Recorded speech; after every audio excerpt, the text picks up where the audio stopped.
உங்கள் பாரதி ராஜா. இந்த வணக்கம் வந்து அவருடைய ஜென்ரேஷனுடைய லாஸ்ட் நினைக்கிற அந்த வணக்கம்னு போடுறது. அந்த மனுஷன் வந்து அந்த தேட்டர்ல அந்த வணக்கம் போட்டா போச்சு, அப்பா என்ன ஒரு கை சத்தம் தெரியுமா, அந்த மாதிரி இருக்கும். அவரோட வாய்ஸ் எங்க இருந்தாலும் பரவாயில்ல, கணீர் கணீர் கேட்கிற ஒரு மனுஷன். இமய இயக்குனர் பாரதி ராஜா எத்தனையோ ஹீரோயின்ஸ் அறிமுகப்படுத்தியிருக்காரு. பார்த்தீங்கன்னா முதல்ல நம்ம ராதிகா அவர்களை சொல்லிக்கலாம். கிழக்கே போ ரயிலேருந்து இப்போ தாய்க்கிழமை வரைக்கும் அவர் பேரை உச்சரிக்காத இடமே கிடையாது அவங்க. அந்த மாதிரி இப்போ ரீசெண்டாக பார்த்தீங்கன்னா அவருக்கு உடம்பு சரியில்லை, எல்லாருமே அவருக்காக நிறைய பேர் ப்ரே பண்ணிட்டாங்க. அதுவும் இல்லாத அவருடைய மகனுக்கு மனோஜ் இறப்புக்கு முன்னையே வந்து அவர் ரொம்ப சீரியஸாக இருந்தார்.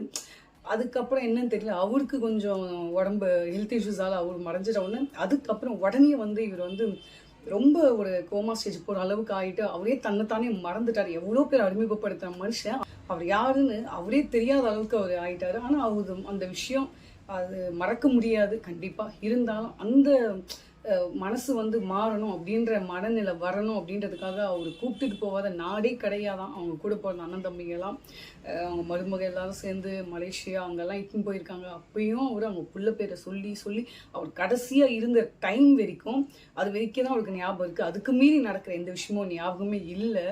எவ்வளோ ஹீரோயின்ஸ்லாம் அவர் கைக்குள்ளே வச்சுருந்தாரு. ஆனால் கடைசியில் அவர் மகன் செஞ்சது அவங்க அப்பா வச்சு ஒரு படம் எடுத்தார். அப்பா அவர் நான் பார்த்தது அவருடைய கண்ணீரை அன்றைக்கி தான் பார்த்தேன். என் பையனுக்கு இவ்வளோ டேலண்ட் இருக்கே, நான் என் பையனை அறிமுகப்படுத்தாமல் போயிட்டேனே அப்படின்னு சொல்லி நொறுங்கின மனுஷன் தான். இன்னும் அவரால் எழுந்துக்க முடியல. இந்த சினிமாவை நேசிக்கிறவங்களுக்கு மட்டும்தான் தெரியும், கடைசி உயிர் இருக்க வரைக்கும் நம்ம நடிச்சுட்டே தான் இருக்கணும், நம்ம உயிரும் அதில் தான் போகும் அப்படின்னு நினைக்கிற ஒரு மனுஷன் அப்படின்னு பார்த்தீங்கன்னா நம்ம இமயம் இயக்குனர் பாரதி ராஜா அவர்கள். அவருடைய சிகிச்சை இப்போ வந்து நல்லபடியாக முடிஞ்சிருக்கு, திரும்ப வீட்டுக்கு வந்துட்டார் அப்படின்னு சொல்லியிருக்காங்க. வாழ்த்த வயதில்லை, வணங்குகிறேன் ஐயா. இமய இயக்குனர் பாரதி ராஜா அவர்களுக்கு நன்றி.